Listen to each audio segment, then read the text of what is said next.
Hey there guys, I'm Lee Williamson, and today we're going to cover a relatively new feature inside of After Effects called Nulls from Paths. So without further ado, let's dig in.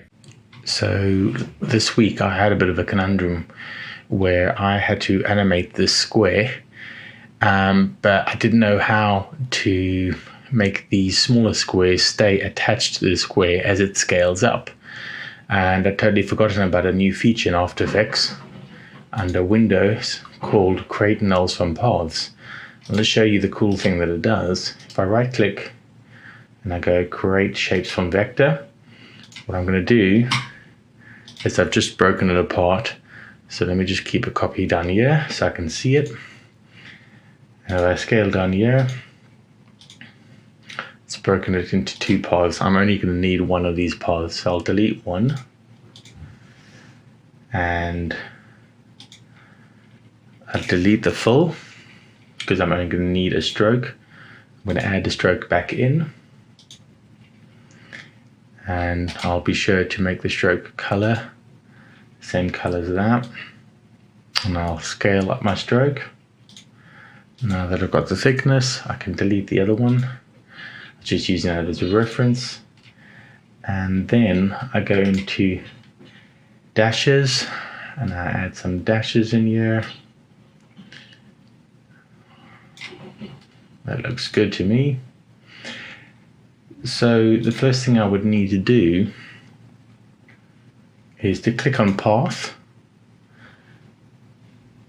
and I go Windows, Create Nulls from Paths, and I choose Nulls Follow Points. So what happens is when I press on that, it creates these nulls over here, and all I have to do now is parent these nulls, well these squares, to the nulls as they move. Now one little hitch that's happened here is these nulls were created away from the object. That's a bit of a strange one, but I figured out how to resolve that. So what you'll need to do is you need to take this path outside of the group. And now delete the group, go back there to your path, select it again, Create Nulls from Paths, and choose Nulls Follow Paths. And now they should be created in the right points. So I will take this and go right square. Wait, let me try that again. Top right square, top left square, bottom left square, and bottom right square. So this is square top left, square top right, square bottom left, square bottom right. And all I have to do now is parent this to the nulls. So watch what happens. So I go parent the top left to the top left, top left, top right to top right, bottom left to bottom left, bottom right to bottom right. And now these squares have been parented to the nulls. So if I drop down a keyframe for paths and I scale the path itself, these squares will follow them.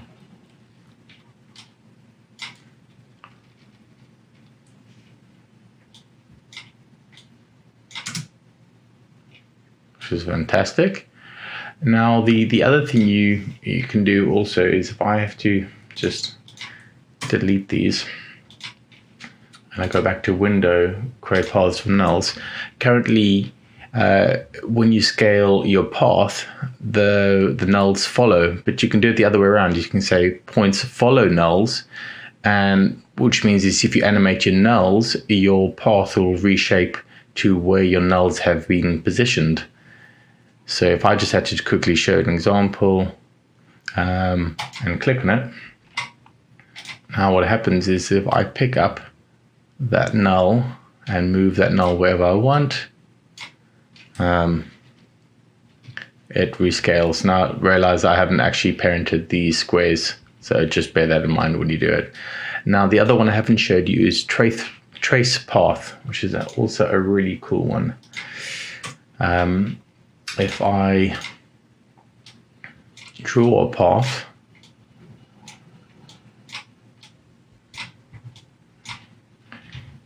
and let's just put in my strokes.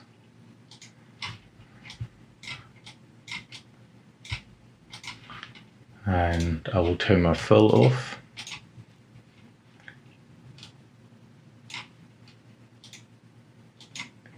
Let's go into that path. Let's go into my stroke options again, and we can turn some dashes on.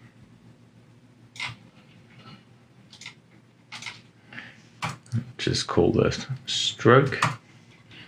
Now, originally in After Effects is quite a laborious process to animating an arrow on a path, but with this new nulls from paths method, it's so much easier.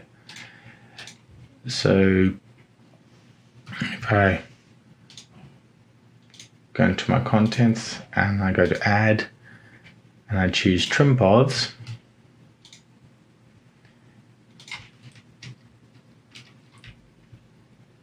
and I animate the end value, just put that on 0, and it draws in.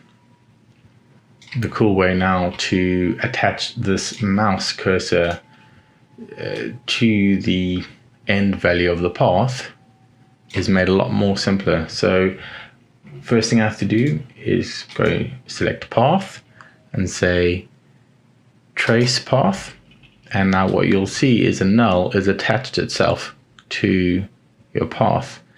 If you press U on the keyboard, it will show with the nulls animated. The only thing you need to do is make sure that the null is animated at the same length as your trim path end value. So now the null follows it, which is cool because all you have to do now is take your mouse,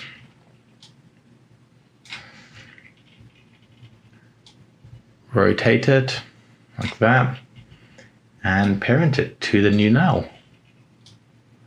And boom, you have a much easier method of animating an arrow on a path. I hope you guys enjoy this quick tip. Thank you. Bye. Thank you so much for watching, guys. If you have any questions, by all means, send me something on Twitter or add a comment on the video. And if you enjoyed this, please like, share, and subscribe because I'd usually appreciate it, and it would encourage me to do more content for you. Thank you so much for watching. Bye.